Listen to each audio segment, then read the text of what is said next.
In the nonprofit world, we constantly find ourselves in a position where we need to communicate details to our volunteers, and there happens to be a lot of text involved. So one of the things that we can do to help our emails communicate more clearly is to break up the text with the use of photos and graphics. But we don't want to take forever creating these graphics that it takes hours and hours just to send an email. So using the website Canva, I created these 3 graphics to break up that information and make it easier to communicate the points that I wanted to get across. So at the top, I created an email header image that I will use at the top of all of my emails that I send out in regards to the Rotary Foundation.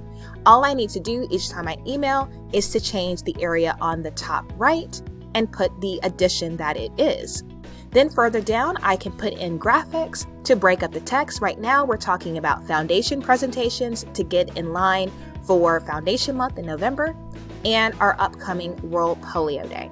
So now that you see the finished result that I created in MailChimp, we're going to hop on over to Canva and I'll show you how these graphics were created.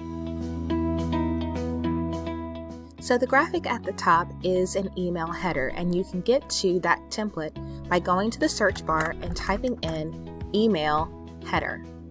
And that will give you the proper size. You can either create one from scratch or you can select one of the available templates. And so as you can see, I selected this particular one.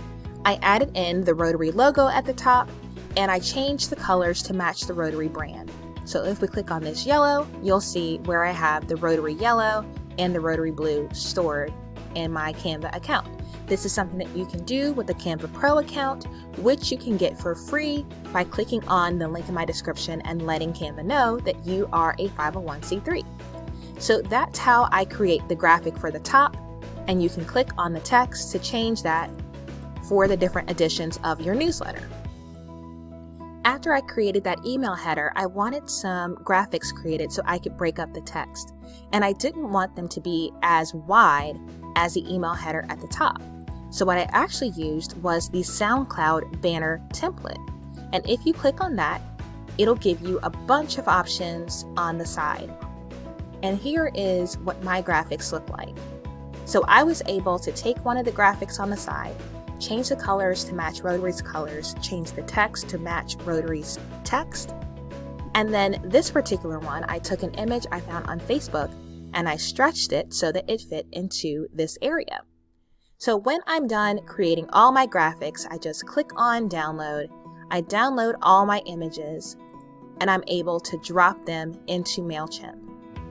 And so this is a fantastic way that you can make your emails look better. If you are using a system like Pmail, you can actually copy the code that it takes to create this email and actually send this out using Pmail. So that's something specific to Rotary, but you can use MailChimp to send out emails to your nonprofit absolutely free by signing up for a MailChimp account at MailChimp.com.